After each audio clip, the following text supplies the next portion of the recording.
Felicity is in.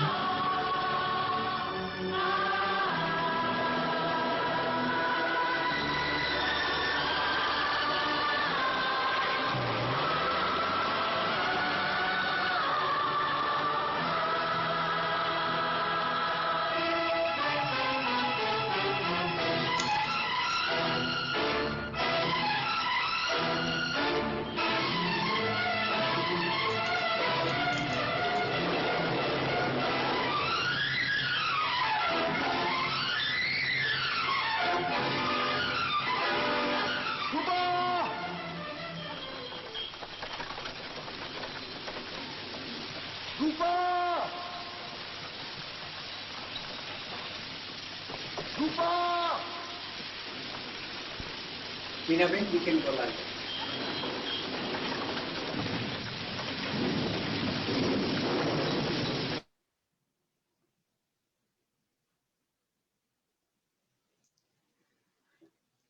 A global namaste, a Jai Sri Krishna, and a warm welcome to all of you.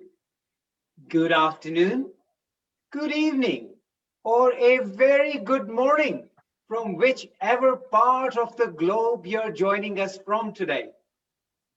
A very warm welcome as we step in to the festive season of Deepavali that is coming very, very shortly. In fact, exactly a week today, we'll be celebrating Deepavali.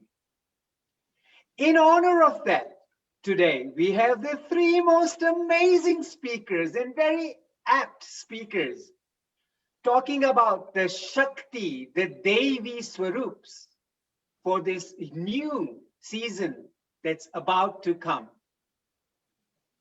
So we have three speakers from different parts of the world, and we are all going to coordinate and make today's topic Ma Lakshmi, Ma Saraswati, and we are going to talk about the Devi Shaktis with the three most awesome speakers by the names Mr. Dhruv Chartelia, Eve G. Mendoza from Alabama, and we have the lovely Dr. Melissa Kapoor. A very warm welcome to all three of you to this Zoom platform that has been organized by our lovely Mrs. Meena bin Khagram and myself. Ladies and gentlemen, as I said, we have very world-renowned speakers with us today. And I would love to share a few things about them before we start today's session. Now, let me tell you, for each one of them, we could be writing volumes because that is what they have been achieving. But in short, would love to introduce them. And the very first person, ladies, the two Devis are going to be introduced after.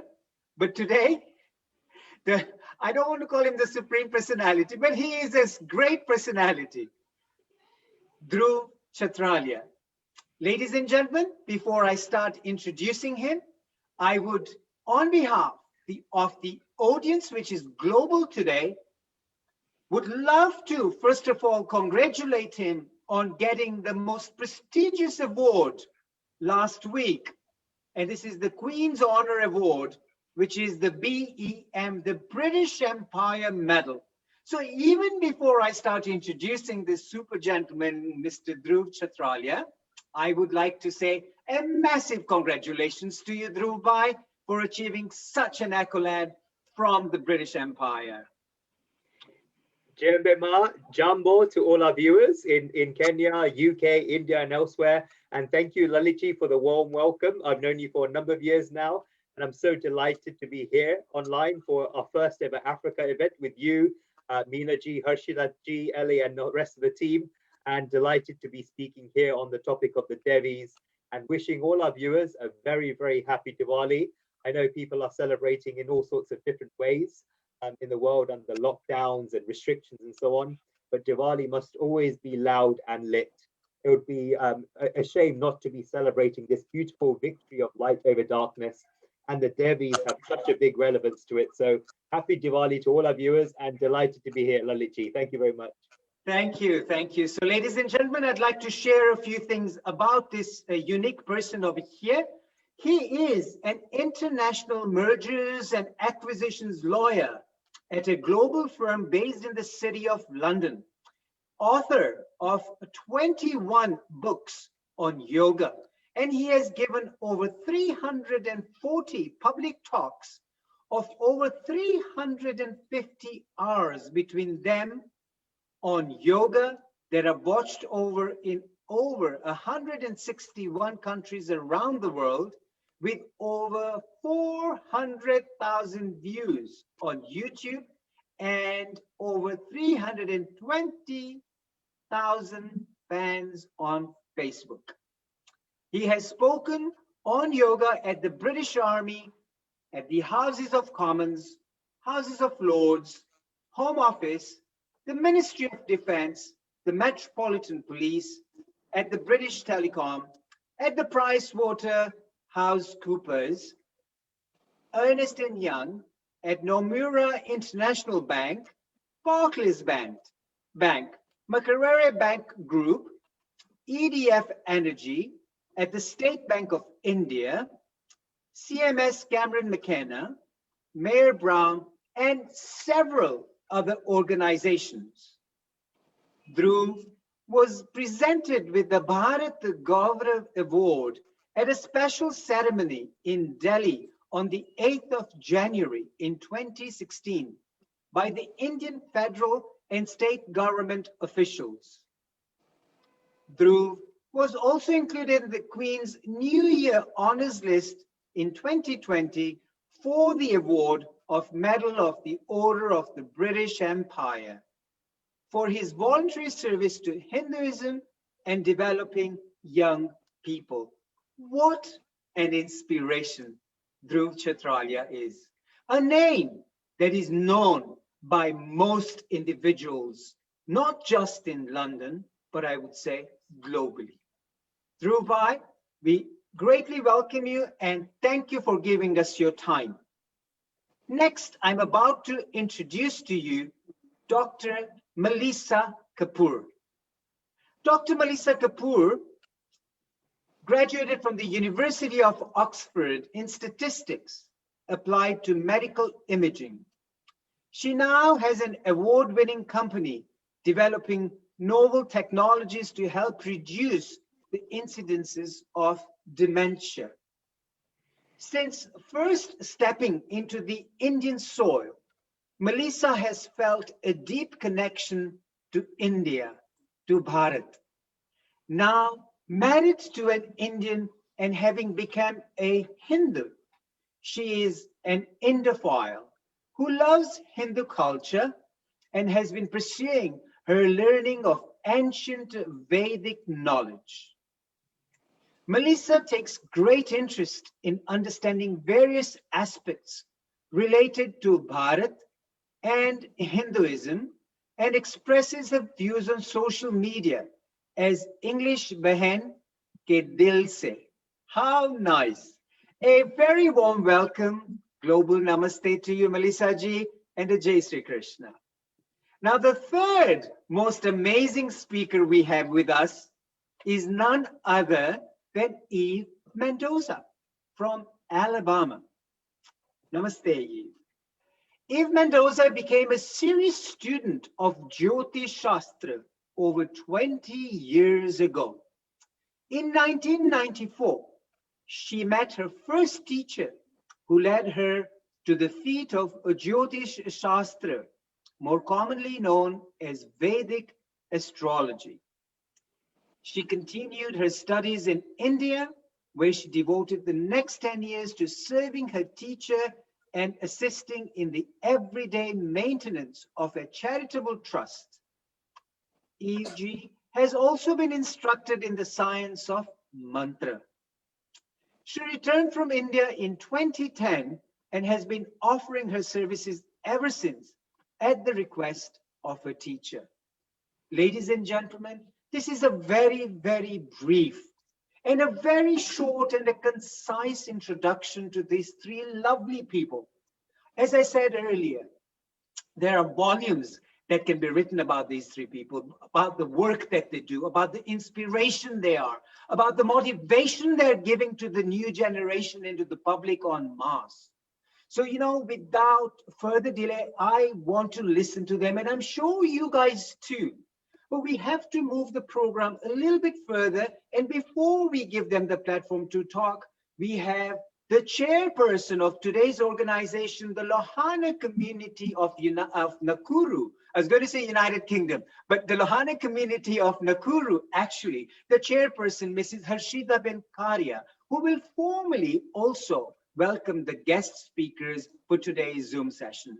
So Harshita Ben is the chairperson working dedicatedly in Nakuru to make sure that the Gujarati Hindu organizations are still prevalent over there. A very hardworking lady, Mrs. Harshita Ben Karia.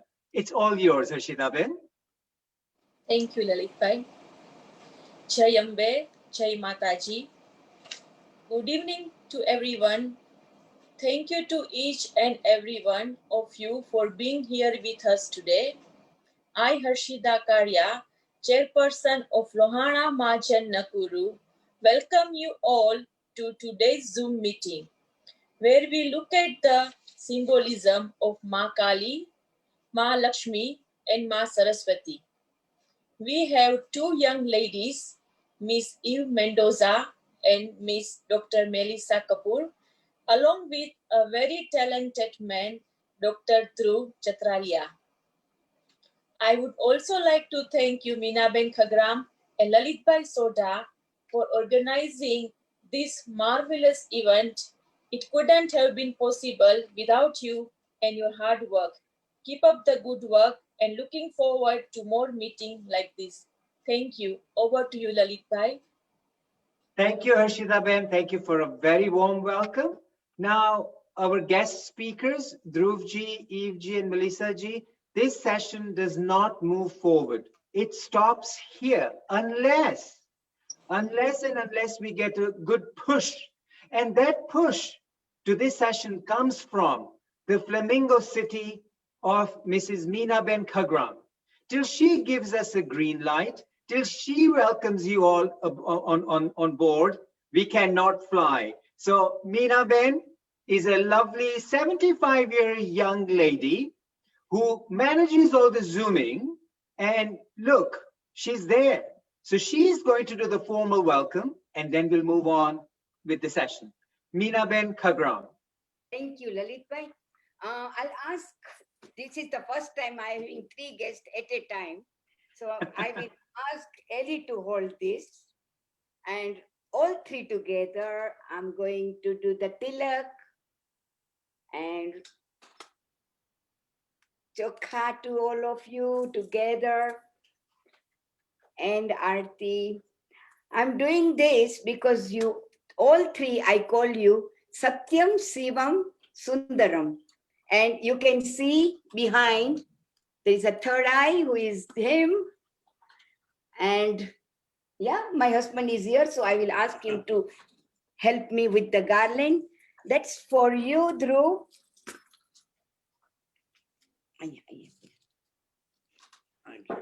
That's it. Yeah. And for Eve, this is for you. And which color you like? Melissa, that's for you. And now, and that's my husband, by the way, my old man. Hi, how are you? Global namaskar to all. Jambo. Karibu. Happy Diwali. Jai Ambe. I welcome you all on behalf of, now, welcome to all to Nakuru, town of world famous flamingos, wild and wildlife, and where the fastest runners in the world are born. Dr. Lalit and myself are super excited in welcoming you, Dhruv, and your team.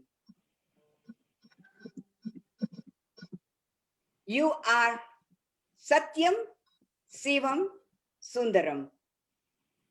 Melissa, you are Sundaram. And Eve, you are Satyam. And Satyam, Shivam, Sundaram. You are our special people together from past life, or you won't be here. सरल स्वभाव मन कुशिलाई, जथा लाभ संतोष सदाई. Welcome again. Ladies and gentlemen, my welcome is not finished if I don't introduce my backbone of this session, Dr. Lalit Soda. Trendy looking, and my kid cousin is a world popular chiropractic. He is an international speaker, author of the book Pushti Maragya in English for new generation. Can you see? He loves mountaineering, trekking, and man with lot of talents. Little thing like stove, the olden type, amazes him. Sunu Lankesh, Sakal Gunatore, Tate tum atishaya priya more.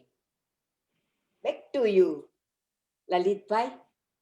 Thank you very much, Meena Ben. I really appreciate your introduction. One thing I was going to ask you, but you actually said it. I was going to ask you, who is Satyam of the three, who is Shivam, and who's Sundaram? Personally, I see all three, Satyam, Shivam, and Sundaram, in Dr. Melissa Kapoor. I see all three, Satyam, Shivam, Sundaram, in Eve Mendoza. And I see all three, Satyam, Shivam, and Sundaram, in Dhruv ji. So the three have come as a trinity, and we welcome you on board.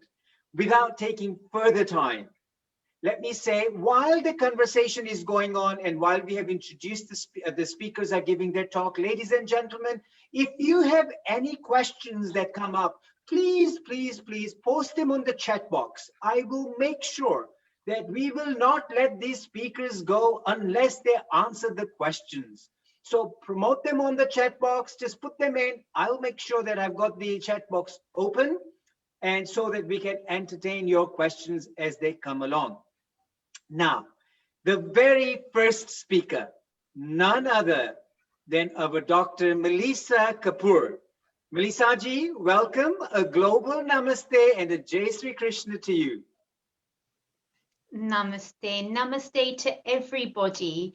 Jai Ambama. And what I must say, what an overwhelming welcome that we have received from the Lohana community in Nakuru. Yesterday, I spoke with Meena Auntie and had such a delightful conversation.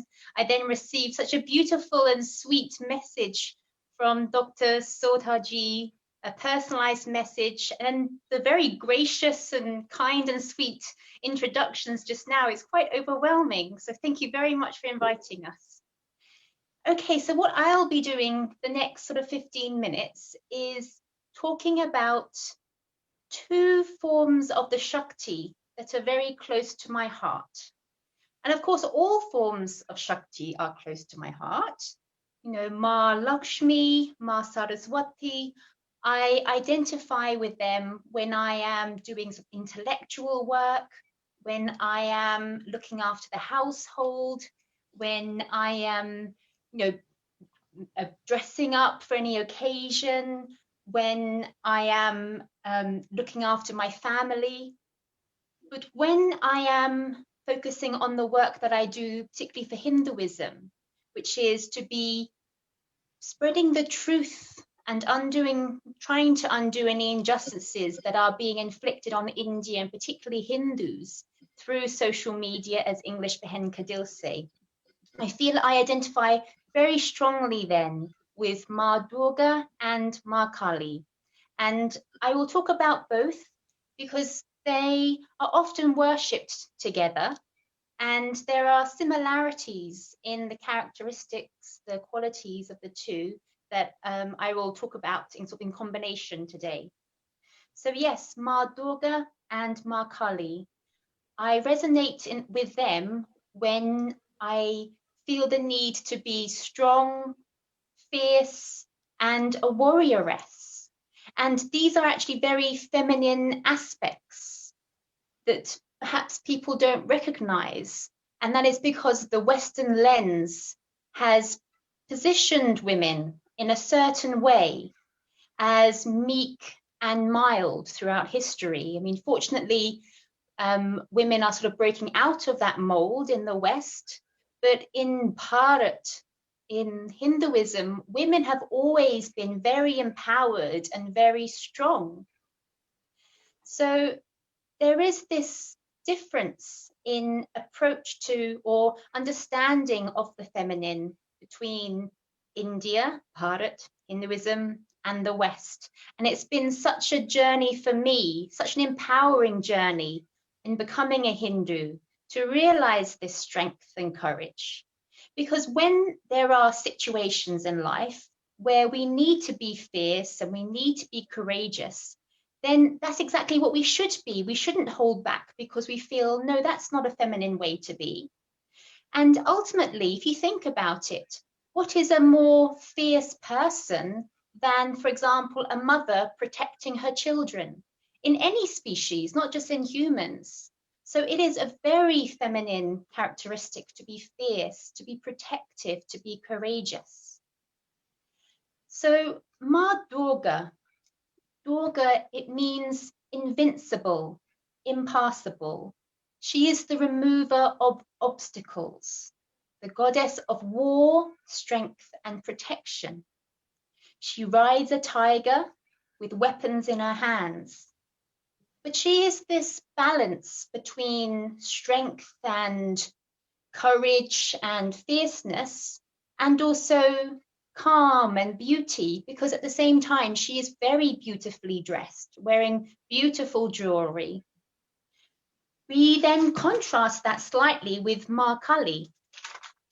Now she has wild hair, wearing tiger skins, again weapons in her hands, her tongue is out, and looking very fierce, even with beheaded heads in her hands and on her clothing. So she is the most powerful form of Shakti, she is believed to be. And she destroys evil to protect the innocent.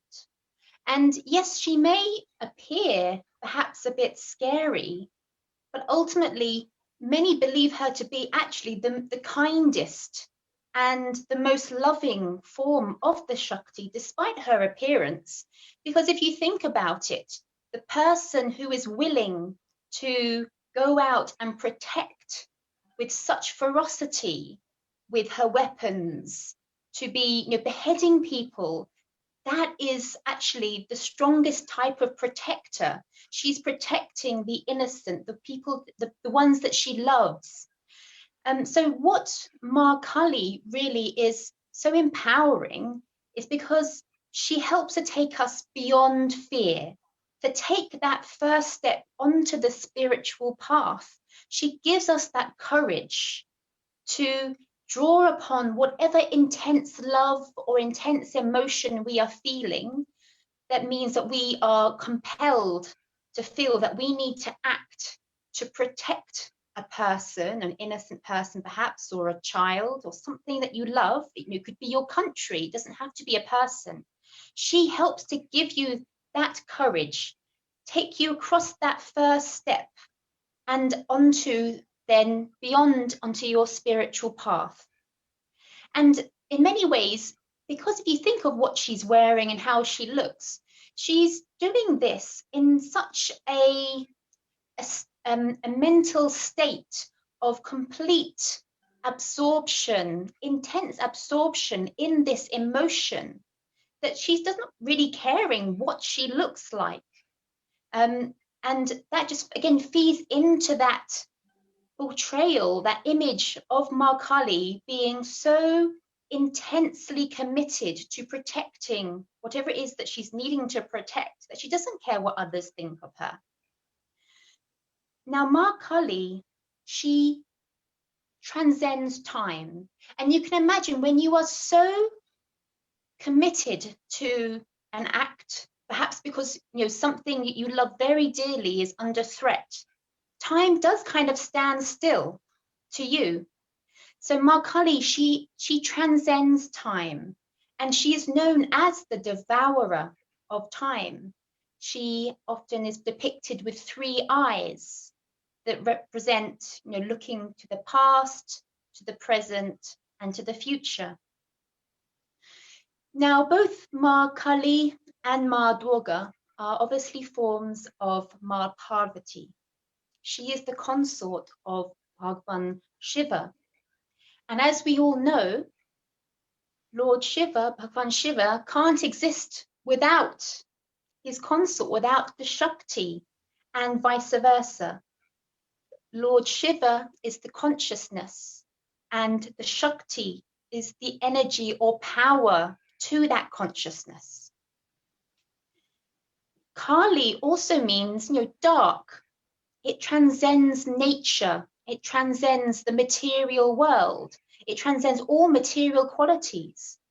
And it's quite often mentioned that Bhagwan Shiva has this sort of dark energy or dark matter form. But as I just mentioned, Bhagwan Shiva and the Shakti, they are as one, really. They can't exist without the other. So just as Bhagwan Shiva is associated with dark energy and dark matter, so too is the Shakti, and particularly the Ma Kali form, this dark form that transcends nature, transcends the material world. Now, 68% of the universe is dark energy, and 27% is dark matter. Combine the two, that's 95% of the universe is energy and matter that we don't really know anything about. With our modern day telescopes and cosmological theories, it's still a complete mystery what this energy and this material are. We can't see it in the laboratory. We have no evidence for it, no physical evidence for it, apart from the fact that we know that the universe is accelerating in its expansion. So that's why we know it is there, even though it is unseeable to us. So actually, we can't detect this consciousness and this energy of Bhagwan Shiva and the Shakti in the lab. We can only see it, experience it spiritually. Now, Ma Parvati and her avatars, as I just said, the consort is Bhagwan Shiva, and Ma Kali is often depicted either standing or dancing on Bhagwan Shiva. And I bring this up because it's important, again, to make people aware that this idea of feminine, masculine, female, male roles that is so commonplace in modern times. In Hinduism, it doesn't actually identify to this sort of binary division between the genders, that the woman is meek and mild and the man is strong and he has the anger, and that the woman is always there to calm the husband. It can equally be the other way round. And so we see Ma Kali, that when she is let loose on the battlefield, she can become so intense in that battle that she can sort of lose herself. And she has to rely on Bhagwan Shiva to calm her down, to pacify her. And that's the depiction that he's underneath her feet. He's helping to keep her calm and to pacify her. because otherwise the fear was that she was about to destroy the whole universe because she was so intensely focused on this battle. And it's interesting then when you look at the Ma Parvati, so when Ma Kali is in Ma Parvati form, there it's often the other way around, that Ma Parvati is calming Bhagwan Shiva and making him sort of domestic in many ways, people say. So they have these very compatible or complementary roles in calming each other down. And I think that's just so beautiful, because that is the way that any relationship between a man and a woman should be. If they're both very balanced people, there'll be times where each of them perhaps gets angry or something irks them, and the other one is there to calm them down. It's not always that the man gets angry and the woman has to be meek and mild and calm him down.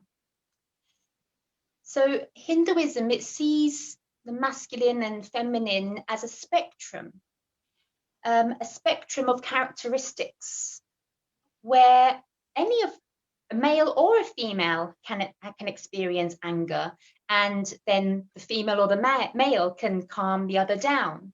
It all depends on what the situation is, what exactly has happened, how does that individual react to a situation?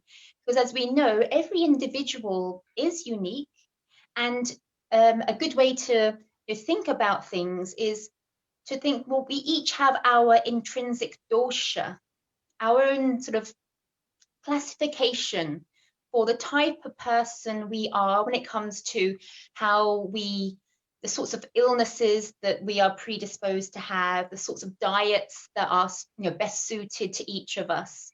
So there are certain situations that might irk a Vata person much more than a Pitta person, or vice versa. And I see that very nicely actually within my own marriage, because my husband is Pitta ++, and I am, I think, probably Vata ++. So there are many situations where we are there to look after each other, to hold each other's hand, to calm each other down. When whatever situation occurs that irks us, the other is there to help calm us down and to help us see that this is just a temporary situation.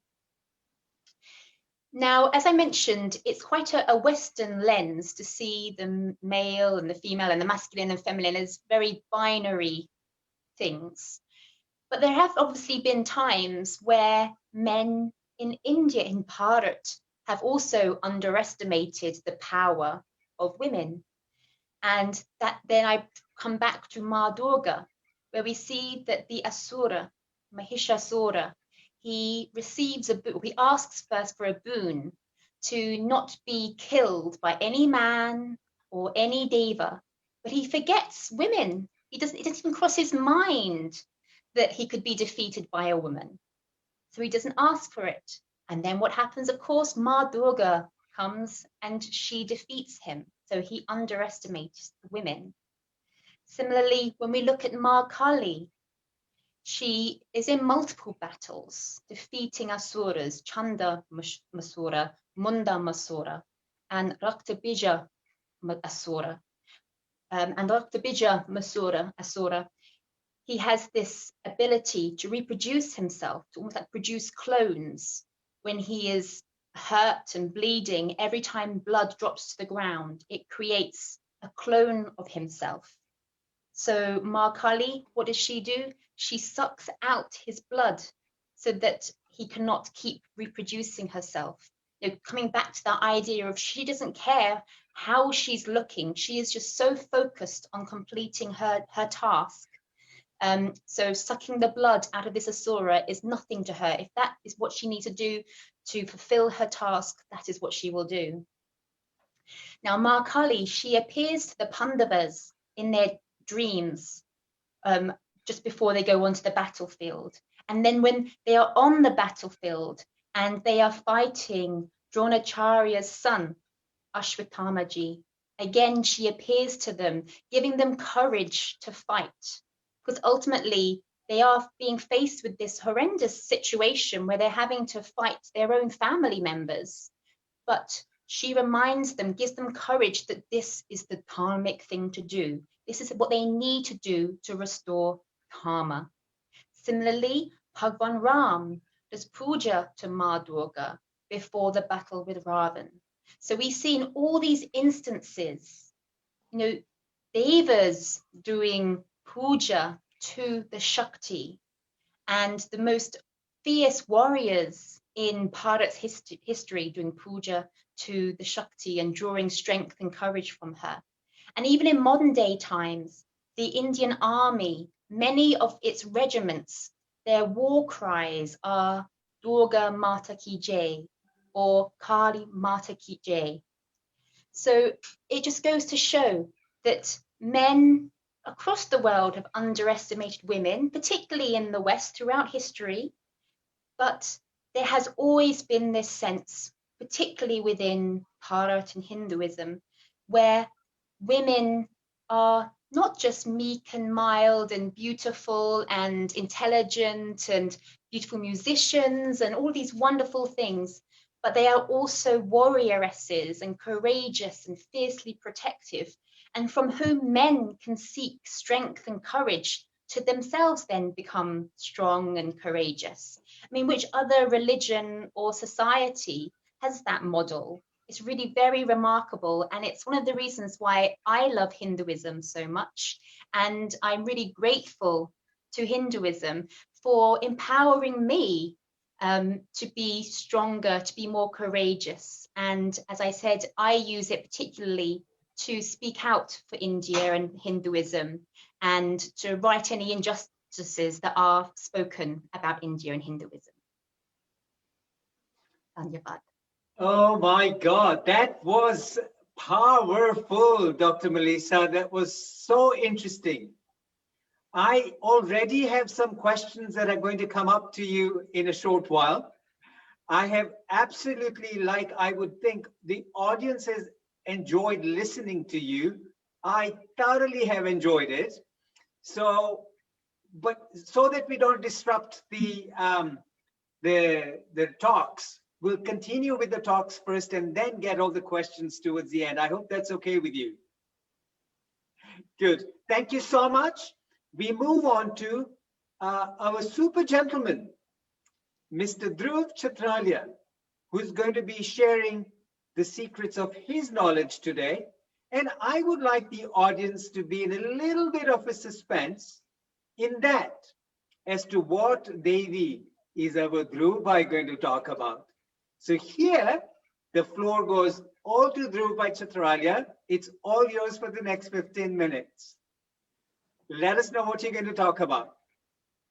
Hey, Ma Lakshmi, Lalit ji, thank you very much for the warm welcome. And I echo what Melissa ji said earlier for all the preparation to this talk and the way that you warmly welcomed us, for the welcome messages and the way you've greeted us today. Thank you so much for making it so personal.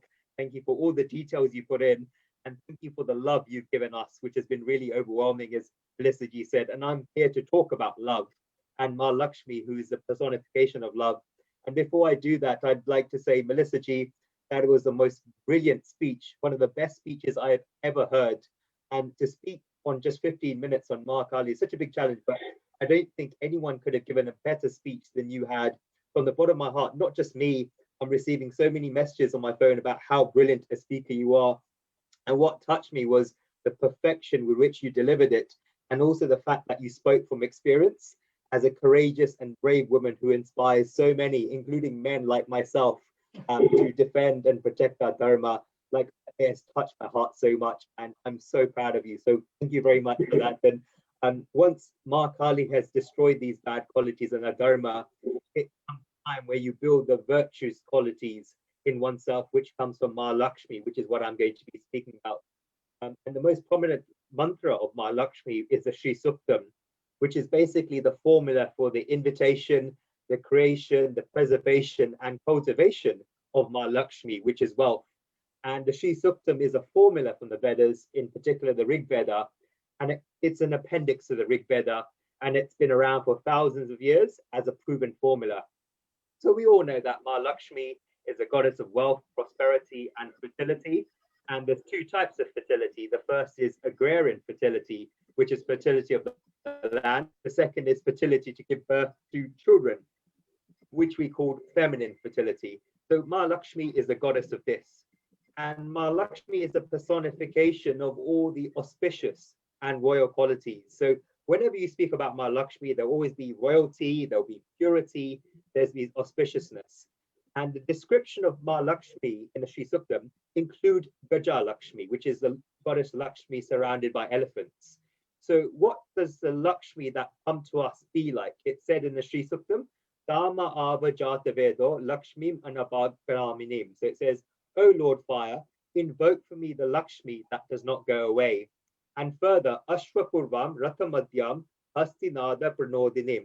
So who is abiding in the chariot of Lakshmi, which is driven by horses in the front, and whose appearance is heralded by the sound of elephants.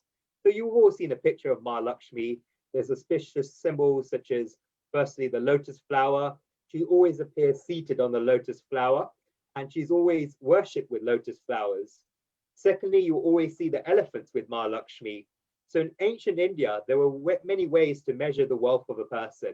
One of these measurements was how much land they have. There was not so much cash around or Bitcoin. The second measurement was that people would look at how many precious jewels and metals such as gold and silver people had.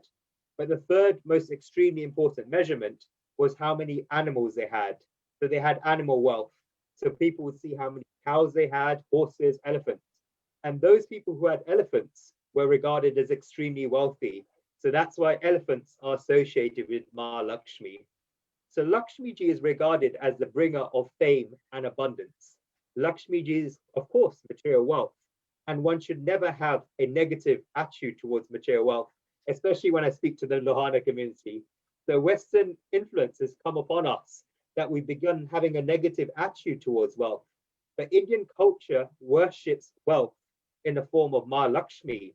The Vedic rishis have given wealth in the form of a mother, Ma Lakshmi. So some people who describe themselves as religious say, we don't want wealth, we have too much wealth. How can you have too much of wealth? One can never have enough of wealth, and one should never say these things. Wealth is our mother.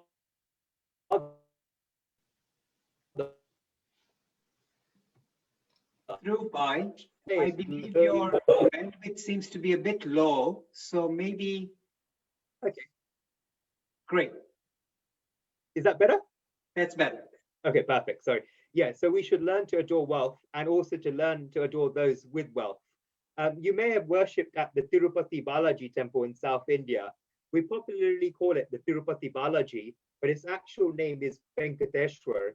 It's the Venkateshwar Balaji temple. So Tirumali is the hills above which the temple is located. And the temple is considered as one of the richest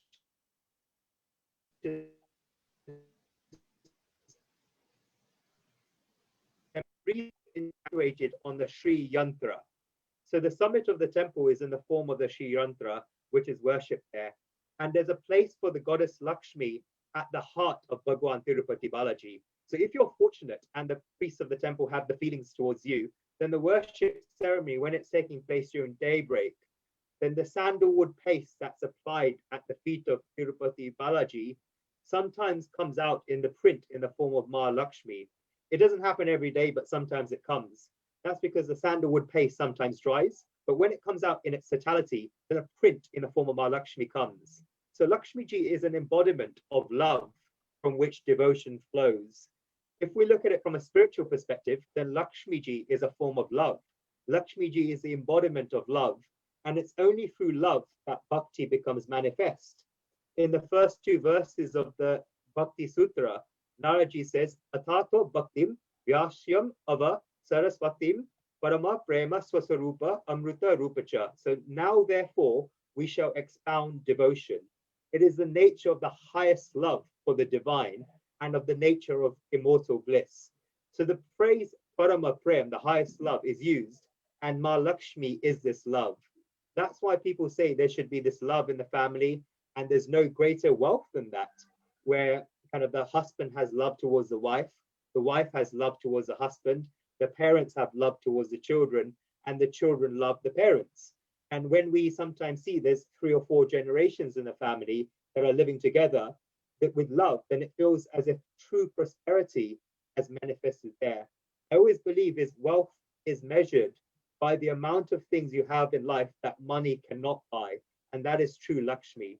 So this is Parama Prem, the highest love, and Bhakti manifests from that.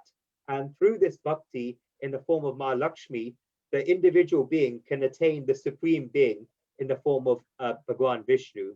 So one should study the Sri Suktam not just to gain material wealth, but one will no doubt get material wealth. But what we call material wealth is just a byproduct. When one attains the grace of Bhagwan, then they attain material wealth. And Brahmalin Pujashri Dongraji Maharaj used to say that even if a particle of air having touched the skin of Ma Lakshmi comes and touches you, you'll be a multimillionaire. This is just a particle of air that has touched Ma Lakshmi.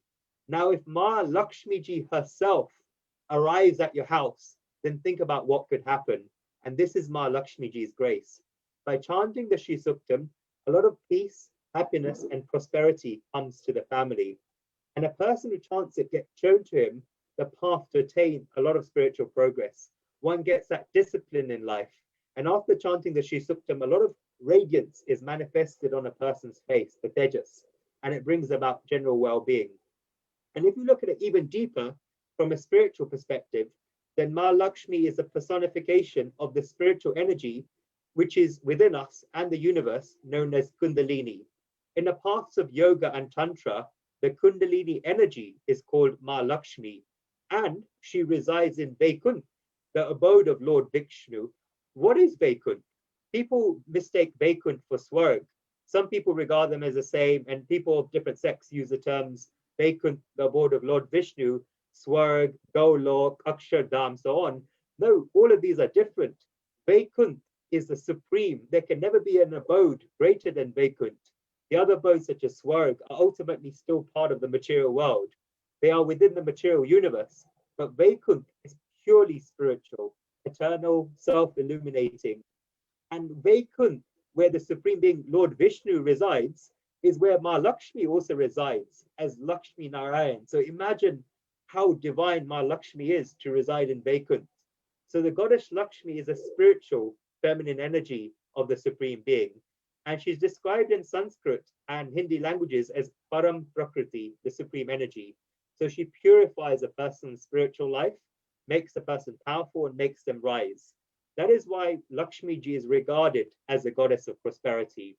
So one should have material wealth, and that's a good thing, but even more important is inner prosperity. Because so many times it happens a person has external prosperity, but the person becomes poorer and poorer within. If a person has material prosperity but not inner wealth, then what's the worth of material prosperity? You have so much wealth, but the speak as if you're in poverty. So Lakshmi ji is a form of that inner and outer prosperity. Shakti, as Melissa ji said, is needed in the world. Nothing can work without Shakti. The Adya Shakti, the supreme energy, which is Jagatambe Ma, has 3 main forms, Ma Kali, Lakshmi, and Saraswati. These are 3 different energies. Like the supreme being has 3 forms of Brahma, Vishnu, Mahesh. One creates, one sustains, and one dissolves. In the same way, Adya Shakti, who is Jagatamba, has 3 forms, Ma Kali, Ma Lakshmi, Ma Saraswati. So Ma Kali, as Melissa ji said, is Kriya Shakti, the energy of work. Ma Saraswati ji, which Eve ji will talk about, is the Gnan Shakti, the energy of wisdom. One may want to do work, but one must have the wisdom of the work where they do. Whereas Ma Lakshmi is the Vitta Shakti, the energy of resources. When you want to achieve something in life, for example, success, in whatever field you want, you are ready to work and you have the know-how, but you need to have the resources. So let's say you want to build a house. You're ready to work and you have the know-how. It is enough. It's not enough to build a house. You need the resources. You need the cement, you need the wood, you need water, you need iron. Only when you have the necessary materials, then the house can be built. And Ma Lakshmi is the energy of resources. So let us understand the meaning of the word Shri, which is associated with Ma Lakshmi. The first meaning of Shri in Sanskrit is Shreyate iti Shri, meaning that which lasts. It's that which remains steady. That's the definition from the Shatakal Pradu. It should last. If the stock market index keeps going up and down, one can't call that Shri. It should last. That which comes quickly and goes quickly can't be called Shri. The meaning of Shri is that which is steady. Fair enough, the market keeps going up and down, but it shouldn't make a difference to our standard of living. Only that is wealth. In the first verse of the Gopi Geet, the Gopis very beautifully say to Sri Krishna that Teti Tedigam Janmanavraja Shati Indira Tashvatatrahi, meaning, O Lord, since you have come to Vraj, Lord Krishna, the goddess Lakshmi always resides steadily here. So this is steadiness. That which remains steady is Lakshmi. We often say in Gujarati that that which is used up in expenses is money, but that which remains steady is Lakshmi. The second meaning of Shri is Shobha, meaning glory. That is Lakshmi. In the Medini Sanskrit dictionary, Shri is defined as Vibhuti, meaning intelligence.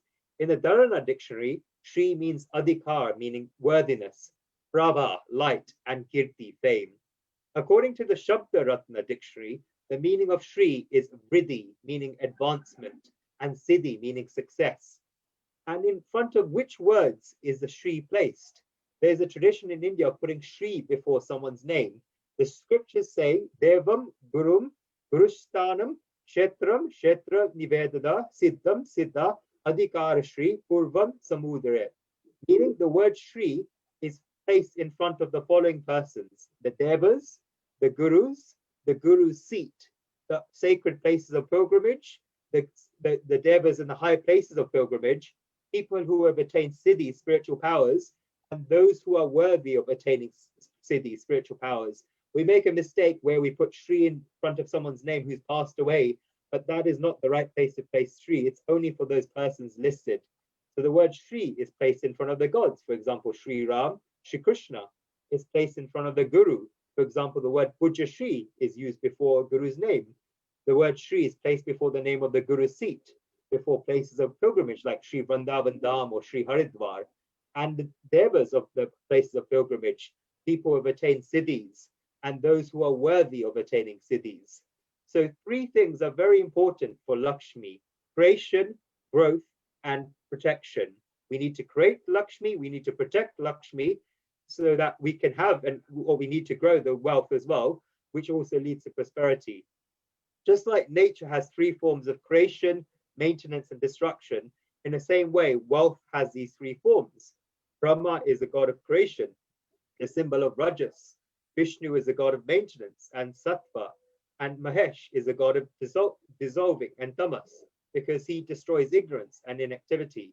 So spiritually, the maintenance of the world is done by Lord Vishnu, and the energy through which Lord Vishnu does this is Lakshmi. That is why Lakshmi and Vishnu are regarded as one form. That just like there's no difference between the moon and the rays of the moon, in the same way, Lakshmi ji and Vishnu ji are not different, because Vishnu is in Vaikunth and Lakshmi ji comes to us. There's no difference. So what is Lakshmi ji like? In this scripture, she described as Harinim, which means that one who shines like beautiful jewels. Many commentators interpret Harinim, according to the Anukush Sanskrit dictionary, it's a representation of the subtle shade of yellow. Therefore, it's a subtle yellow. A popular meaning of Harinim is also from the stem Hara, meaning wealth and prosperity. Scientifically, it's said that trees are of this color of the subtle yellow and green, because in the leaves of the trees, the chlorophyll that conducts that photosynthesis is of the color green. So the color green is a representation of consciousness. It's inspiring. There's light in it. That's why you see that interior decorators design furniture, but the interior designers that are classy will keep a green plant in your office, house, or the room. Some even keep it in a bathroom. So it's nice that that kind of God gives you nice plants in other places. So the color green is a giver of peace, and it gives coolness to mind. And the scriptures have said, and doctors now say, that the eye should have a habit of seeing the color green every day because it has prana. So Lakshmi ji is described as Harinim. Another meaning of Hari is full of life. Lakshmi ji can never be dry. It can never be old. It can never be not interesting. No matter how old a banknote we get, no matter if the $100 bill is torn, dirty, or old, you'll still take it. If a person is in front of you and says that this is the only one I have, you want to take it, you'll say yes, because Lakshmi can never be old. it can never be uninteresting. And at the same time, us human beings should never be uninteresting for Lakshmi. That is why thousands of years, Ma Lakshmi has stayed with us as human beings. How must she have felt about how human beings abuse wealth? But she's a mother. And because she's a mother, no matter how much badly we treat our mother, the mother always loves us and she'll always be there with us. Finally, the word Chandram is used, meaning Lakshmi ji is cool like the moon. She's blissful like the moon. She gives bliss like the moon, and she gives peace like the moon. And the moon has these qualities. It gives light, but the light of the moon is cooling, not heating like the sun. You can't stare at the sun, but you can at the moon because the moon is cooling. And it also gives bliss. And the fourth quality, it gives nectar. That's because there's nectar in the moon, as we saw on Sharad Punam. So Lakshmi ji has these four qualities, and that's why she's described as Chandram, like the moon in the Sri Suktam. And the moon gives us light, but it doesn't blind us. In the same way, we can only call someone as Lakshmi who gives us not only money, but spiritual development. And she's also Padmestitam, meaning one who sits on a lotus. And from the symbolism of the lotus, many meanings are implied. First, it's being unsmeared. The lotus grows on mud, but no bad smell, bad taste, or other characteristic of the mud touches the lotus. The lotus gets its beauty from the mud. The lotus gets its smell from the mud, and the lotus gets its gentleness from the mud, but it always remains above the mud. That's the characteristic of the lotus. So don't complain about the situation around. Adversities will come. People complain, oh, Kali Yuga has come. Nobody cares about people, everyone's selfish. But there may be a bad situation, and what you're saying is correct, but don't sit there complaining. You won't get Lakshmi from that. You should rise above the mud. Whatever situation you're in, think about what you can gain from it. If people are criticizing you, then there's a very beautiful quote that successful people build monuments out of the stones that critics throw at them. Such a person can attain Lakshmi and become successful. Turn admirable situations. So with that, I bow down to my Lakshmi.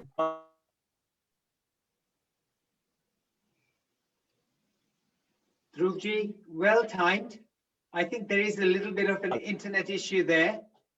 Okay, well timed. I think we got a little disconnected with the bandwidth, but it was very well timed because you were completing your talk. So thank you so much. Very, very inspiring. And you know what? I do feel bad. You guys have only got 15 minutes to talk about the Devi Shaktis, which you can't even do in 15 volumes. So thank you for enlightening us with Devi Lakshmi. Now, moving on to our lovely Eve Mendoza, all the way in Alabama. And Eve is going to talk to us about the Shakti Devi of your choice. So you are going to tell the audience and tell us what Devi are you talking about. Eve, the floor is all yours. Jai Sri Krishna, welcome to you. Jai Ma Saraswati. Since the two lovely speakers here, which I can barely compare, spoke on two distinct, I'll speak on Ma Saraswati. And I'll start with Om Aim Saraswati Namah. She's a form of mantra, right? We always hear this. But let me start here because as Melissa Ji and Dhruv Ji so beautifully exemplified the two Shaktis that usually come first in song and mantra. You'll usually hear Durga, Lakshmi, Saraswati in that order. There's even a famous song, Durga, Lakshmi, Saraswati. And I might speak just a tiny bit about Jyotish. This is not a Jyotish speech. It's not a talk about Jyotish, but it helps us have a form. It's a book of knowledge to help us have a form and an understanding of these almost inaccessible energies. In one way, they're inaccessible. In another way, they're just, it's all we are. So we see the four modes of life in Vedic civilization: dharma, artha, kama, moksha. Then we have, in Jyotish, we have that same thing. We have some areas of a horse, kundli, that represent dharma, artha, kama, moksha. When you're speaking of Durga, you're speaking of Dharma. And what produces the Gauri Yoga in a horoscope is Chandra Mangala Yoga, conjunction of the moon and Mars. Mangala. So everything Melissa G was saying, the fierce protection of Dharma, you know, all this force within Mars, yet we call him Mangala, auspicious, Mangal. You know, so this is, and Agni Tattva is linked with this. So it's interesting. And then we have Ma Lakshmi. And in that case, we have Artha. And we have Prithvi Tattva. Now, and for her, the yoga that is important, there's a Lakshmi yoga. And the graha that is important, and the planet is Venus, Shukra, Venus. The natural bhoga karka, giving happiness and sustenance and those things which make life bearable, putting out the fires of life, so to speak. And I really loved what you said, Dhruv Ji, about the steadiness, because really she is the only one stabilized. The other two, Saraswati and Durga, are extraordinarily active. And so in the middle, you get this sustenance, this point of perfect balance, which is Ma Lakshmi. And love is that essence. We all experience that. Now with Saraswati, it's probably not something people would usually associate with Saraswati if they've studied her, but it is the Kama houses, the Kama, the energy of Kama. And I'll explain this. So with Saraswati Yoga, you require Bud Graha, Mercury, Shukra Graha, Venus, and Brahaspati, Guru or Jupiter. Jupiter becomes the most important Graha in Vrenchi Yoga, which is Lord Brahma's yoga, because Saraswati is the Shakti of Lord Brahma. So Jupiter, Guru becomes the most important. And why Kama? Well, first let me say this. So Mercury is information. Let's just keep it simple. Mercury is information and design. Rules, regulations, information, and design. Guru is wisdom. Jupiter is wisdom and knowledge. Knowledge is infinitely different than information. We have a major confusion of that in this society. Mass information is not wisdom. It has nothing. Silence often provides more wisdom than constant, incessant exposure to information. However, in Saraswati's yoga, you need the perfection of all three vidya grahas. So these are all jnana karakas. They all produce jnana, knowledge. Shukra, through the knowledge of union. Venus is the knowledge of union. What knowledge do we have without union? In marriage, we get the intimate knowledge of our beloved, right? We get the intimate knowledge. With relationships, even if it's a business relationship, we get the intimate knowledge of another person. Without interaction and relationship, there's no hands-on knowledge. There's no experience. Union produces a certain kind of, well, it is knowledge, really. So this is where Venus comes in. This is a very, very important one. That's why Ma Lakshmi, personifying love, is represented in a horoscope of the yoga of Venus. Now, for Mercury, we've covered, and then with Jupiter, this kind of wisdom is the last to develop. It is the last to cultivate, because it is not theory, it is not information, and it is that which is born after union. The very essence of sant or sainthood, the Santa, like Tukaram, Gyaneshwar, these people, what do? They go into information first. They go into union next, samadhi. Venus is called Chitta Samadhi Krite, the producer of samadhi in the awareness, so the experience of union. When they come out of that union, and they've tasted that which is truly indescribable, yet they put it usually into song.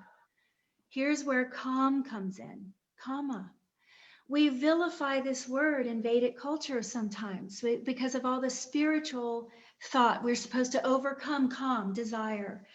This is so limiting to this modality of life. We're supposed to have 4 modalities of life, and I'm getting to the moksha.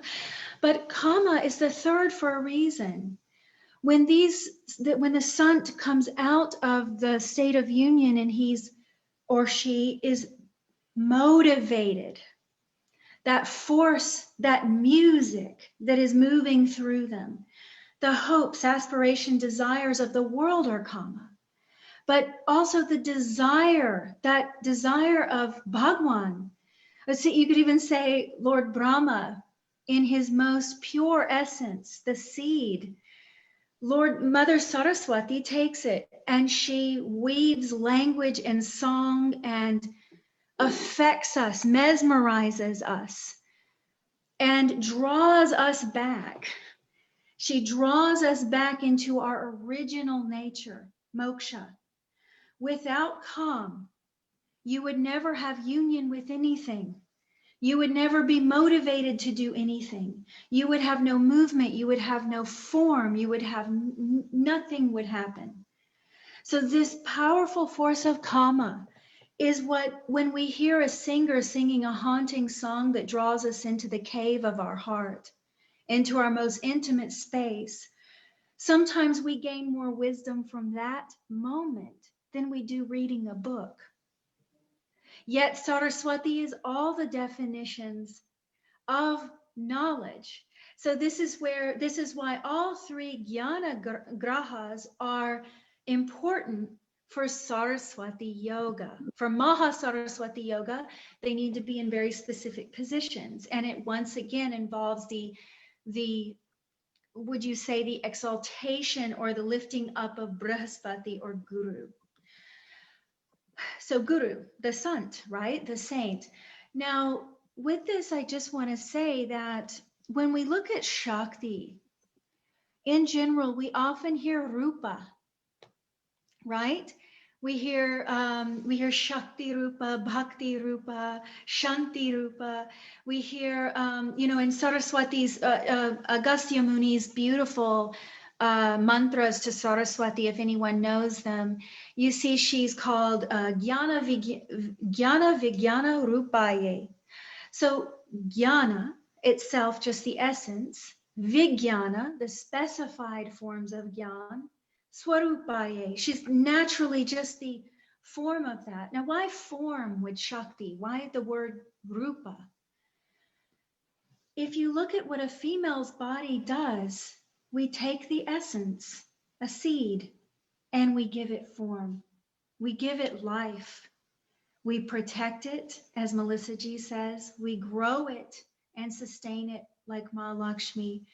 And then the birth, the creation, the final creation, that final perfection comes. And that is actually Ma Saraswati, that perfect final form after the original one takes seed, grows, and then goes into action.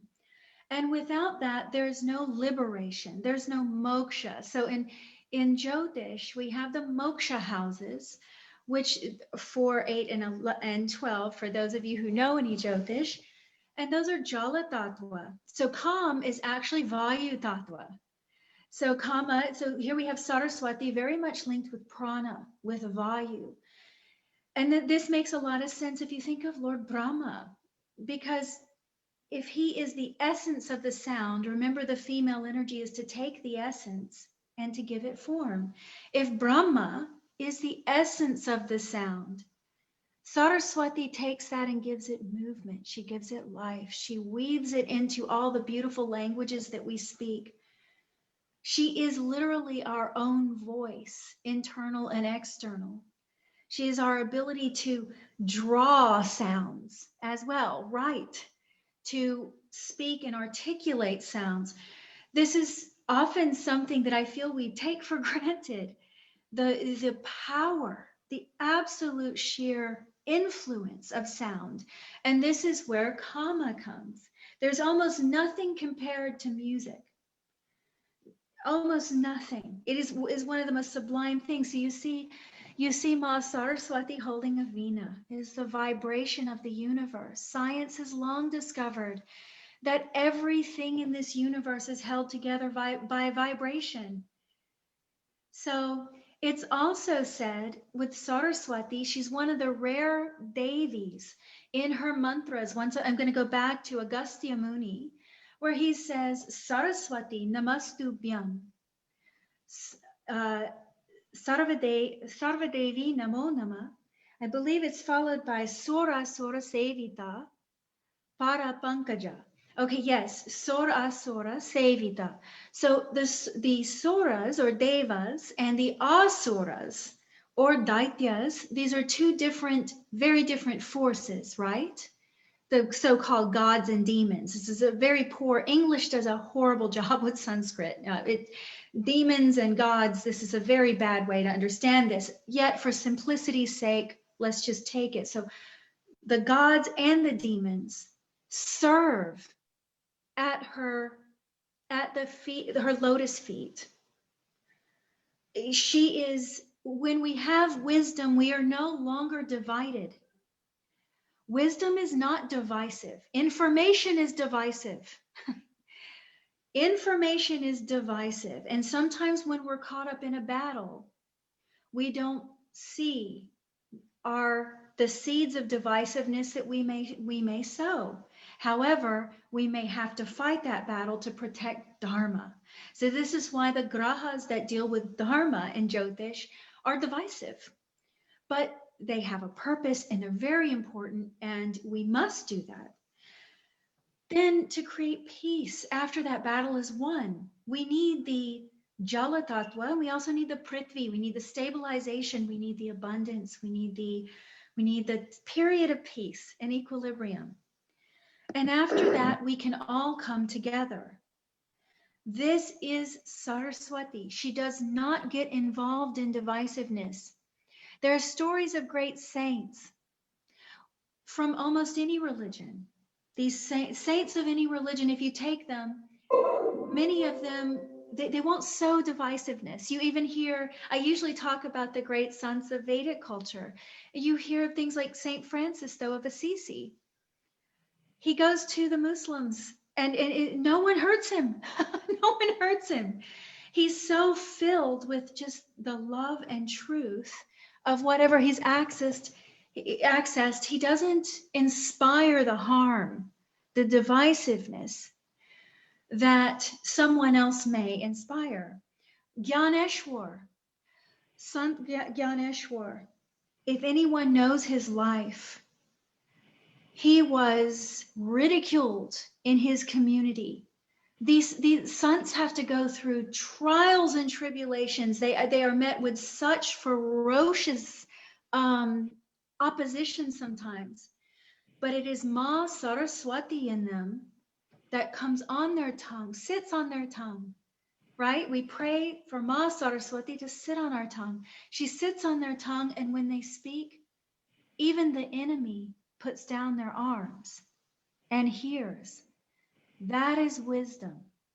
That is not information. That is wisdom. Has this effect. It has an effect to move the desire within us to even connect with another person that we would normally not connect with. And if we look around the world and we see the incredible divisiveness, the one uniting feature is understanding.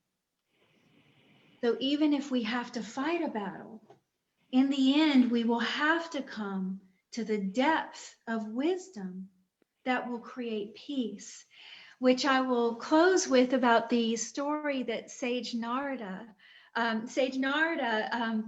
put into motion so often. Narad is the mischievous one that's always creating just wonderful lessons through creating a complete mischief, complete problem, really. So in one story, he goes to the three Shaktis. He goes to Saraswati, he goes to Lakshmi, he goes to Ma Gauri or Parvati, and he incites all of them, who's the greatest between all of you?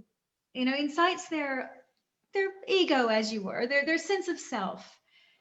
And to make a long story short, they all pick a person and put their blessing into a person on this earth. Each one of them takes a unique individual that was coming from an opposite background. Lakshmi takes a beggar, a woman on the street who's a beggar, and makes her a queen. Gives her all the wealth. Ma Parvati takes a coward. So this is where Mars comes in. Takes a coward, a weakling, a person that can't stand up for their own values, and puts her Shakti into him, and he becomes the most powerful man in the kingdom. Then Ma Saraswati takes someone who's mute and dumb and meaning can't hear, can't speak, just completely, and gives them the gift of song and the ability to hear the beauty. Her mala of the alphabet goes upon this person who normally, everyone was dismissing as useless. He's born into a Brahmin family, yet he can't even understand the Shastra. She drops her blessing into him, and he becomes the most prolific, singer of Vedic knowledge.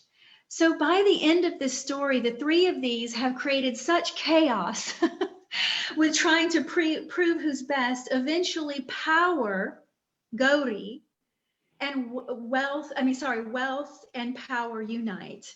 Lakshmi and Parvati. What do we see in the world? Wealth and power.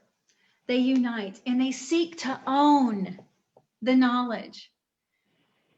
And this doesn't happen. So in the end, Saraswati gets, in a way, the crown, because wisdom can't be owned by power. It can't be purchased by money. It can't be gained in any way. And so this is why you see the lives of saints have these trials and tribulations where power seeks to own them. Money seeks to own them. Fame, all these things come in their way, yet they renounce each one at every turn. And this is exactly what the person with the blessing of Saraswati does, even to the point where he's getting tortured by the other two, and he won't break, because wisdom is such that it returns us to our original nature, where we know we will sacrifice that for nothing. There is nothing on this earth that is worth sacrificing your original nature for. So this is just how they manifest in this material world, but all of them are sacred and divine. And in the end, Lakshmi, actually, the Jala Tattva, in the end, the Vaikuntha, the abode of Sri Vishnu, this in the end becomes the Moksha Bhavas in Jyotish. So this in the end is where Saraswati sings her song. She provokes the desire within all of us to follow her through the voice of a saint, through whatever it may be, through that magnetism back into the ocean of the original self. And in that there's absolute silence of union. And here you see Mother Lakshmi or Lakshmi at the feet of her Lord, massaging his feet, because there's really nothing else other than seva to that. Once you've tasted it, there's nothing else besides that. So we have great people in our civilization that try to bear that torch, or do bear that torch for us, and they're often put through this rigorous examination in a way. And this is really, Saraswati is that perfection, that imperfect perfection that is awakened in us at that stage. Wow. Evji, this is super enlightening. You know what? I'm standing here listening to and probably entertaining some WhatsApp messages that I'm getting, in thinking that two ladies who are not even born in the Hindu community, and have much more knowledge than the ordinary Hindu, with the translations, with the pronunciations. My goodness, you know this OMG? Well, that's what I'm going to say. OMG. Because I just don't know what more to say to you two ladies. You are putting some of us Hindus to shame. Oh my God. Honestly, humble obeisances to both of your lotus feet, all three of you. Oh my God. This is so much knowledge. The Gnan that you are spreading with us. Absolutely amazing. So once again, a massive thank you to all three of you. But before we move on to the next segment, you can see some people already. Yes, Harshita Ben, Sarla Ben, Geeta Ben. I can see everybody clapping. I can see those four on my screen. So I must say, everybody can open up their video and let us give this Trinity, the Satyam, the Shivam, the Sundaram, reactions of claps, reactions of a heart, or reactions of amazing celebration there. Look, absolutely. Thank you so much. Open up your videos. Give these guys a standing ovation because they truly, truly deserve it. Thank you so much to three of you. Now, everybody's up. Thank you. Thank you. I give you 2 seconds to do that, and we move on to the next segment of our program. Yes, thank you, Manubhai Chandaria, who's just put a comment on the chat box. Brilliant. Subramaniam ji, koti pranams. My God, we've all had all positive comments, and I'd love to mention everybody's names, but there are quite a few comments on the chat box. Ladies and gentlemen, have a look at them and appreciate them. Now, moving on to these questions.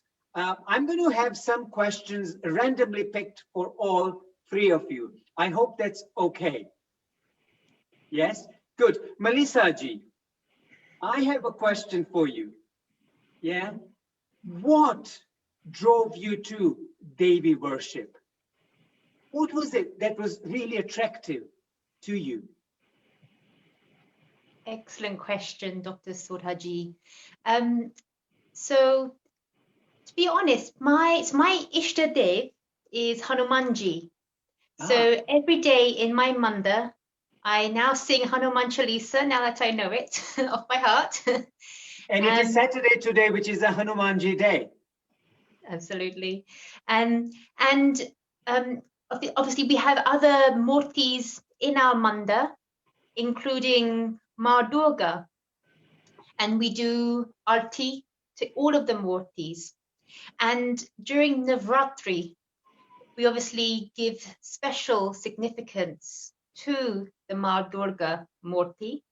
And I just love each day of Navratri reading up on which avatar, which form of the Shakti that we are worshipping each day. From, Mahagauri being such a calm and peaceful form, through to the more fierce forms that I've been describing, with Ma Kali, with the tongue out and the severed heads and the tiger skins. And it's, as I mentioned before in my talk, that it's just so empowering to see each of these different forms worshipped in equal balance. Each one is respected, each one has its place. There are times when we need to be calm and peaceful, but there are also times when we need to be fierce, when we need to protect Dharma.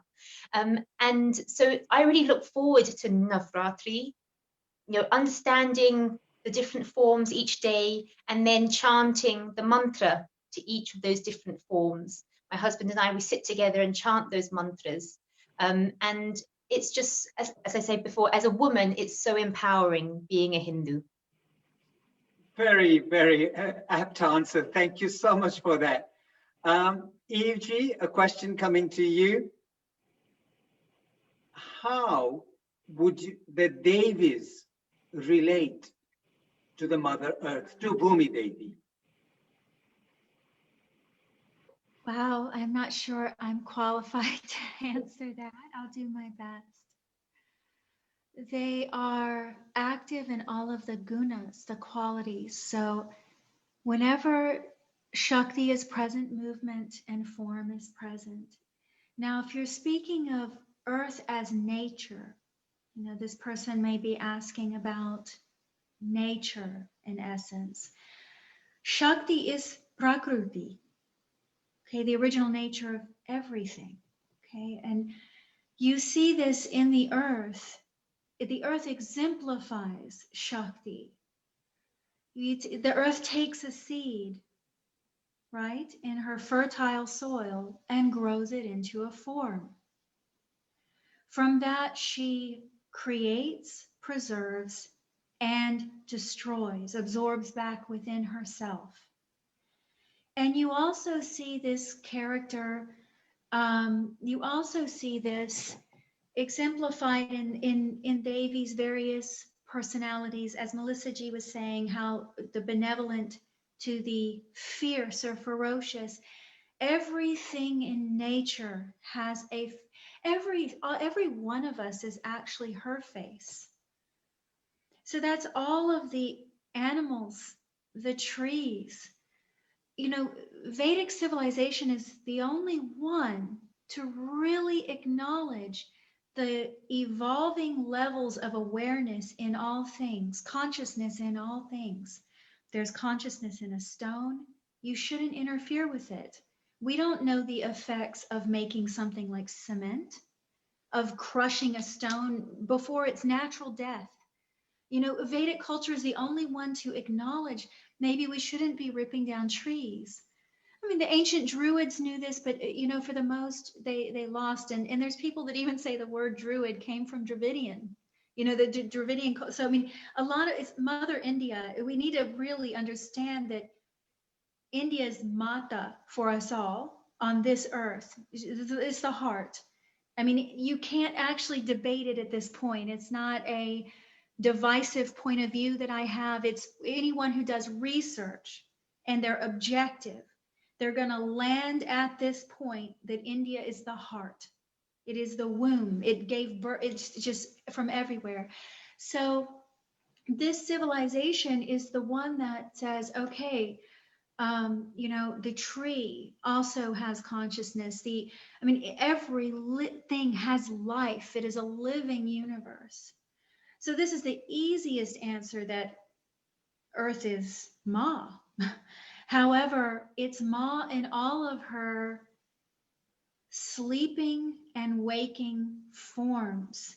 This is it's a deeper concept that Adi Shankaracharya does a very good job. I mean, there's people that are much more knowledgeable than me that explain that. I'm no sant.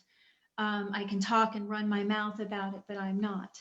So, but when you look at the knowledge that comes to us from these people, the most common allegiance and alliance that they tend to be very devoted and serving the cause of life.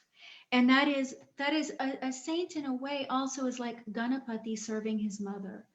So if you see these people, they're always serving the mother, like even the protection of dharma that Melissa G is talking about. This is the seva of the mother. And the mother herself becomes quite ferocious with us when we start behaving in ways that harm her. We don't know the long-term effects, for instance, of the constant fracking. And I'm not getting political here. I'm simply stating we don't know what is going to happen from stirring earth.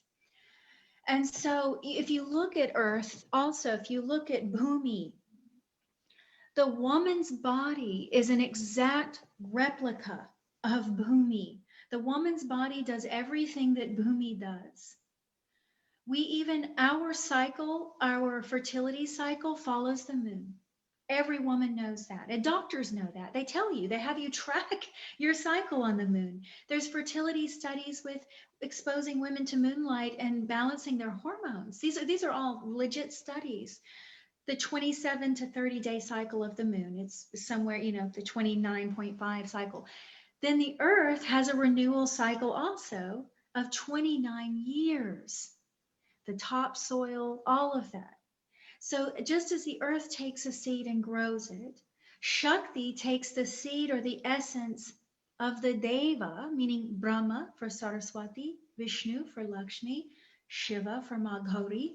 She takes that seed and she grows it into something, moves and grows. So that's exactly what Bhumi does. If we don't realize that we are living within an actual body of a goddess on this earth, we are living in an actual body. This is the body. We are like, almost, we got to decide whether we're going to be a virus or not at this point, on the body of another entity. So she has a mind. It might be slower than it's slower because it's massive. It contains many beings. Our human body contains many living things. Every time we shower, we're getting rid of living things. Living things grow on us. We are replicas of the earth, but females specifically, we are exactly that. So Bhumi is an actual Devi. Thank you. Thank you very much for answering that question, because it's just opening so many eyes and people don't think that way. Thank you, Sarlaben, for innovation there. Also, as you were saying, India is the mother, and that is why they say Bharat Mata Ki Jai Ho. And that was very apt there. Thank you for saying that, Eve G. Dhruv Bhai, there's a question for you now. Now, you linked in your talk and you were talking about the Devi Shakti and you were talking about yoga. How do you connect the Devi Shakti to yoga? Jai Ma Lakshmi. So when we look at the path of yoga, I think the mother aspect of the divine is manifested in three aspects, in three phases of the yoga sadhana. So in the first stage of that sadhana, all of our hearts are tainted because we have impurities from so many different births, which are called malas, or impurities of the heart, which express themselves in anger, greed, lust, and pride, and so on. And these represent the demonic forces, which we talk about in the Puranas. So the Durga or the Kali aspect of the mother is worship for the destruction or sublimation of those impurities. So Durga's power is so awe-inspiring in the heart, as Melissa G said. That is the first stage, and that's represented by Ma Kali killing the demons Madhu and Ketavya, which means Madhu means sweet, Ketavya means bitter. So it's attraction and repulsion, which are eliminated. Then in the second stage, you have goddess Lakshmi, who's a goddess of wealth and prosperity. So she's the divine glory, or Aishwarya. So this phase of the yoga practice is marked by the development of these divine qualities like passion, detachment, purity, charity, love, and so on. So these are the rare gifts of that spiritual wealth. And Ma Lakshmi brings in that steadiness of the chitta, which is the mind stuff. So what we had was Vikshepta, which is the mind being distracted, which is the demon Mahisasur, and Ma Lakshmi defeated him. So this is where the chitta is purified. Then on the third stage, you have Ma Saraswati, the goddess of wisdom, who's worshipped while Durga rides the lion, which is a symbol of willpower. Saraswati rides the Hamsa, or the swan, which is a symbol of the power of knowledge or discrimination, while Durga holds those blazing weapons in many hands, is a symbol of struggle and destruction on the physical plane. And Ma Lakshmi holds the blossoming lotus flower, which is a spiritual unfoldment and divine prosperity in the subtle astral plane. Saraswati holds a veena in her hands, which symbolizes the harmony of perfection, which is the notes which Eve spoke about. When you're in that state of divine harmony, like Eve mentioned about those sons, the discordant notes that we have of the personality are tuned so perfectly that this music of the soul, the Atma, it flows without interruption, because it silences those voices, those discordant notes of the senses, those noises of the world. So Saraswati is that symbol of knowledge that tears away that ignorance or avarna. So she defeats the demons Shum and Nushum, which represent I-ness and minus, the ego, and she reveals that consciousness, the splendor of it. And I find the best example of this is this scripture called the Durga Shaptashati, which is the main scripture dealing with mother worship. And it finds its root in the Ratri Shukta, which is a hymn from the Rig Veda, which praises the goddess of the night. And it was revealed by the sage, the Rishi Bhardwaj. So he describes it in symbolic meaning. So the night, it passes through 3 stages, which is the first stage, which is the darkness, when it's dark at night, which is represented by Ma Kali.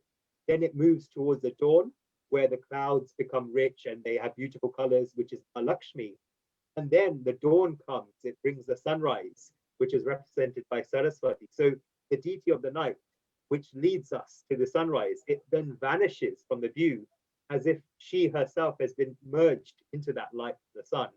So on the spiritual path, the seeker first gets the grace of Ma Kali for the removal of those gross impurities. So he then becomes aware of Ma Lakshmi, which results in us having these divine virtues. And then that conscious, which has so many dark clouds of bad impressions, now becomes a storehouse of divine impressions like goodness, virtues, and so on. So these dark clouds have been transformed into the clouds of the dawn period. And then dawn comes with a beautiful attire and then sweeps the entire sky of that darkness with these divine rays from the sun. So when we have reached that purity through yoga, and we have developed that divine wealth through Ma Lakshmi, we experience transformation of that reason into intuition. And Saraswati, as Evji said, is this light of intuition beyond information and knowledge. So she gives us Gnan, and she's the source of all artistic, creative impressions, which is the basis of all that's good and beautiful in the world.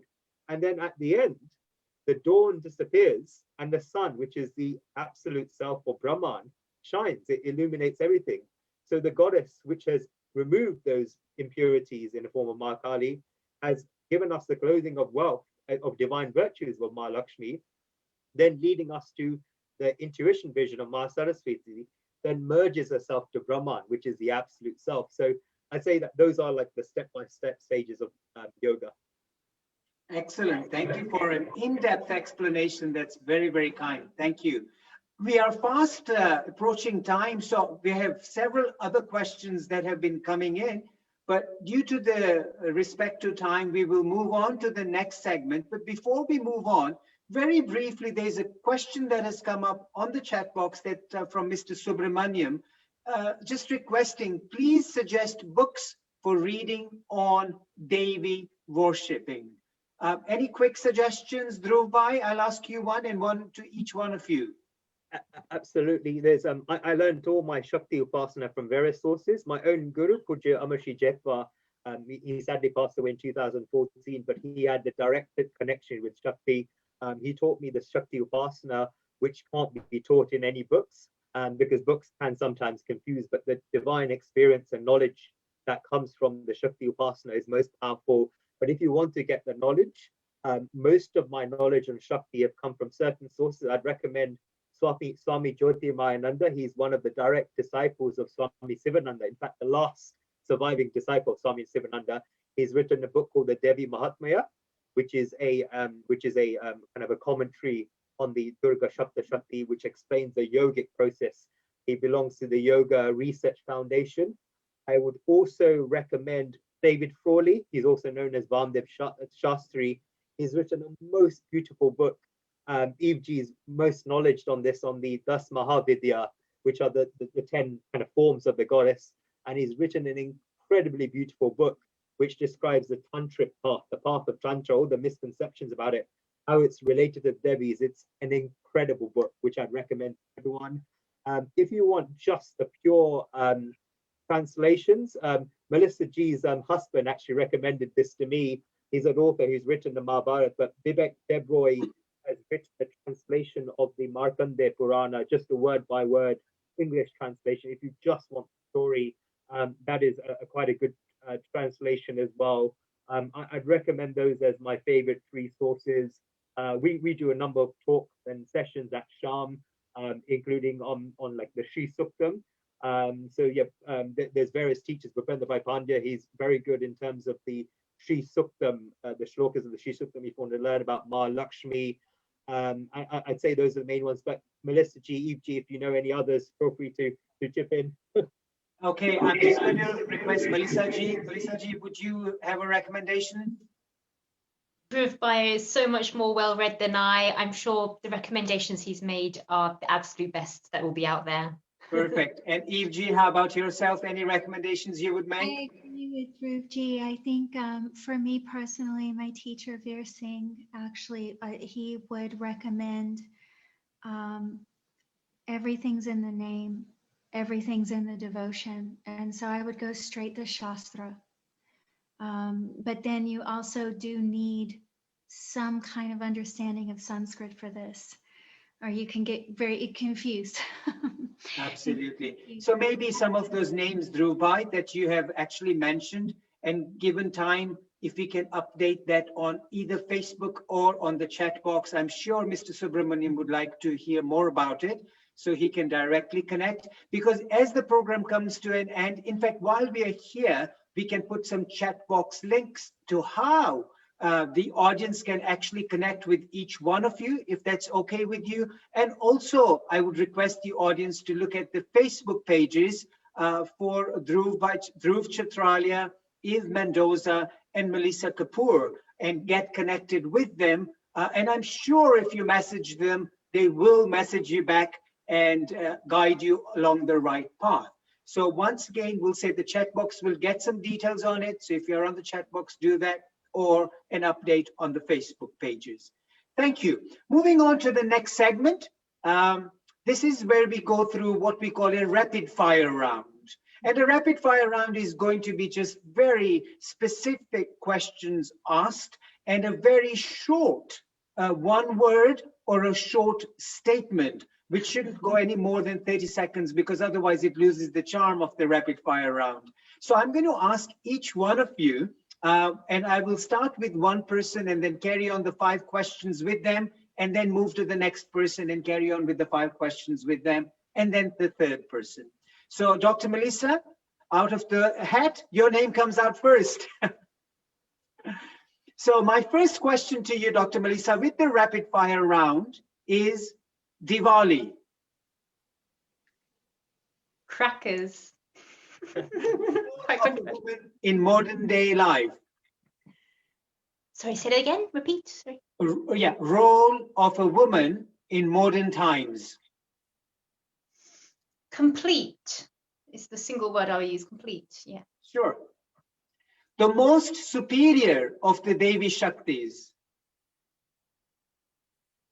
All of them. Hinduism.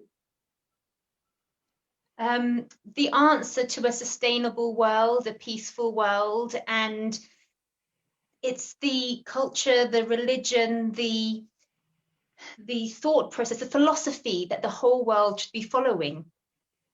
Bhakti. Love.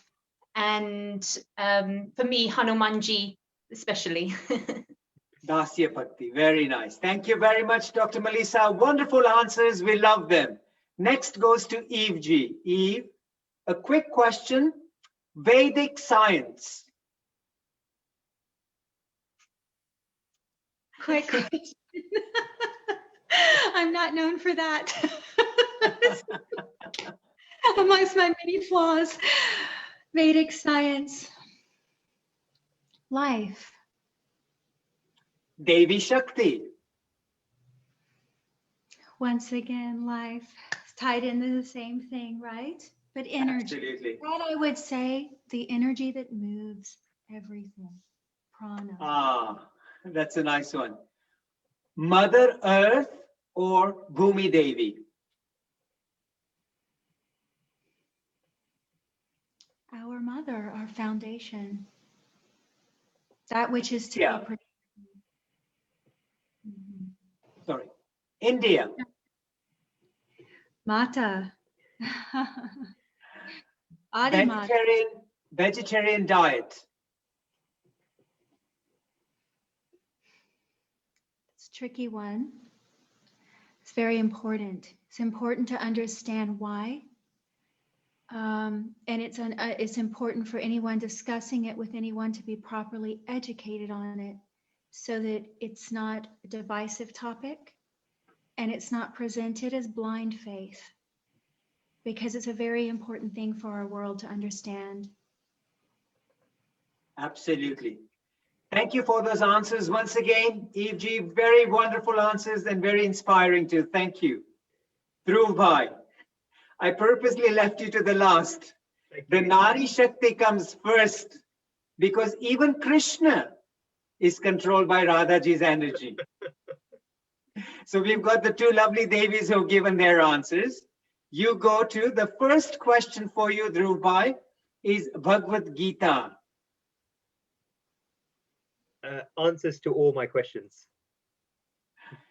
Supreme Personality of Godhead, Bhagwan Sri Krishna. Embodiment of bliss. The Shyam Bhagavad Gita classes. Humble effort to spread Shri Krishna's teachings. The ultimate goal of human life. Bhagwan Shri Krishna for me. COVID-19 pandemic. Misunderstood. A quick one. People say very negative things about viruses, but without viruses, we would not last even for 1.5 seconds on this earth.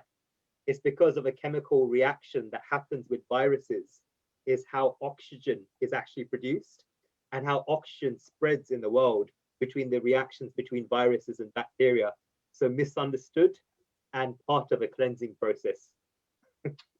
Thank you.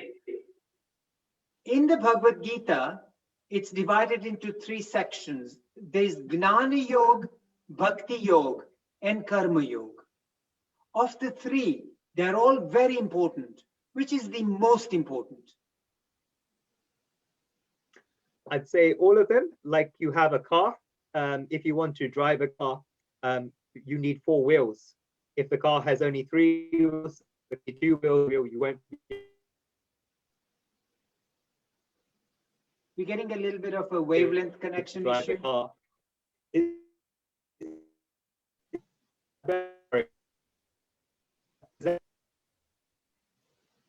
Dhruv Bhai, the wavelength or the Wi-Fi is not connecting properly there. That's okay. We can just move around a little bit. And this is the beauty about technology. And oftentimes we lose a little bit of connection, but I think here we have you back again. Do we have you back again, Dhruv Bhai? Yes, yes, absolutely, yes.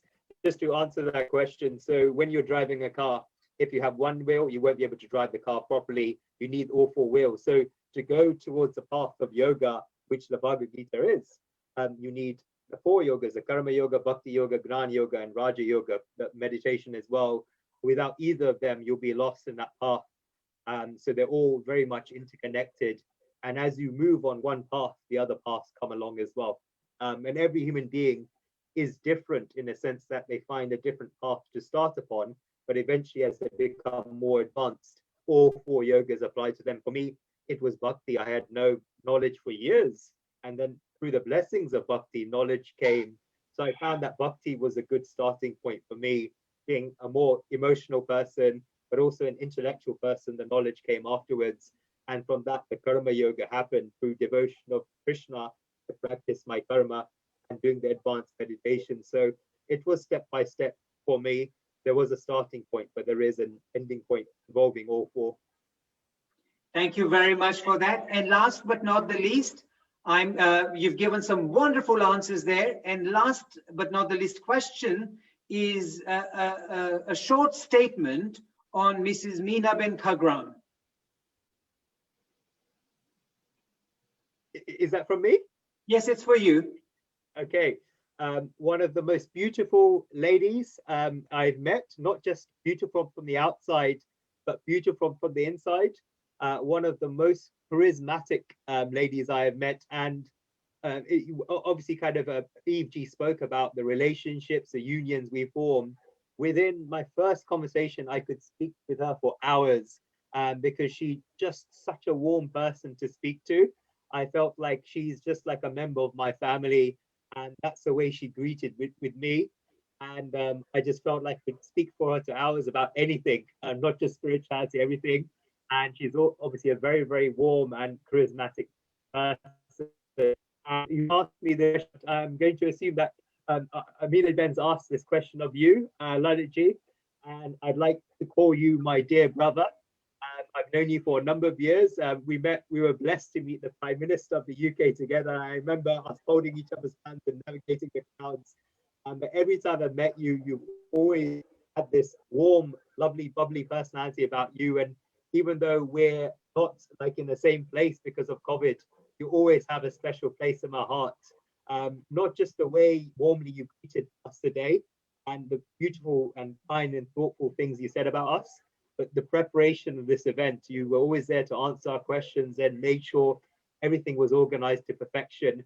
And the way you did it with so much love, so much beauty, with so much of all three of the Shaktis. When it was discipline, you had Ma Kali. When there was beauty in your messages, you put Ma Lakshmi. And you're obviously sharing this wisdom.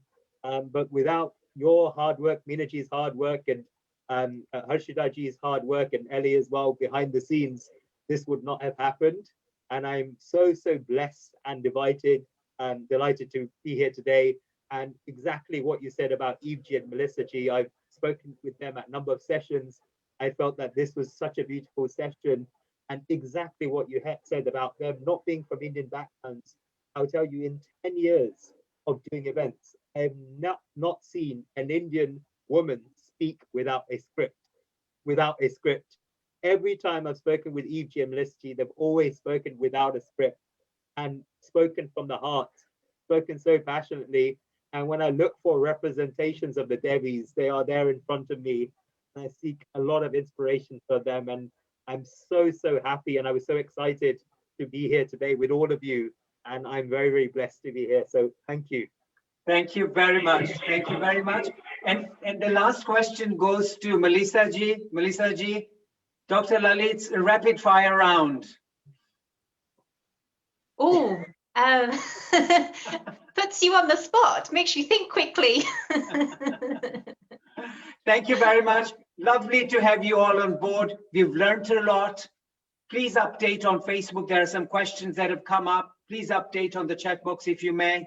And once again, a humble thank you to all three of you, and my pranams to all three of you for coming and giving your most valuable time to all of us today. Before we formally end today's session, we have the chairperson of the Lohana community, Nakuru, to formally thank you for coming on the Zoom session with us. Chayambe, hello once again. On behalf of Lohana Majan Nakuru, I would like to thank Mr. Dhruv Chartelia, Miss Eve, and Miss Melissa for taking out their valuable time and being here with us today. We really appreciate your effort for standing by our community and planning a fruitful event with us today. We look forward to doing more events soon. Thank you. Thank you, Harshita Ben. Thank you very much. As I said, the program doesn't move on till the lovely lady Meena Ben gives a warm welcome. The program doesn't end till she gives her final vote of thanks. Meena Ben, this is where she is. So if we can have you on board and give your final thank you from the Zooming sessions that you conduct. Ladies and gentlemen, pehla mane overna lewa dyo. Dhruv, Eve, and Malaysia, I love you. Young and dynamic, and my young cousin Lalit. Thank you so much, giving me so much effort. Behalf of Dr. Lalit Soda and myself, thanking you all who are watching live on Facebook and have joined in Zoom session now. Thank you, my own community members, chairman, trustees, and Chairman Harshita Karya, always supporting me. Thank you, all three of you, Melissa, Eve, Dhruv, Satyam, Sivam, Sundaram. You are all so pure and sincere about you. Thank you, Ellie. Thank you, Dr. Lalit. Thank you all. Happy Diwali. Stay safe, be healthy. Thank you. Thank you very much, Meena Ben. Thanks to all the audiences participated. Thank you once again, Eve G, from all the way from Alabama. Thank you, Melissa G, and my dear brother, Dhruv Bhai. Thank you very much. Go Meena ahead. Ben, if Yeah. you want to unmute everybody, and please, if you may request to the three speakers, please put your contact details or a way that the audience can connect with you, and especially Dhruv Bhai, the Shyan Gita class is there.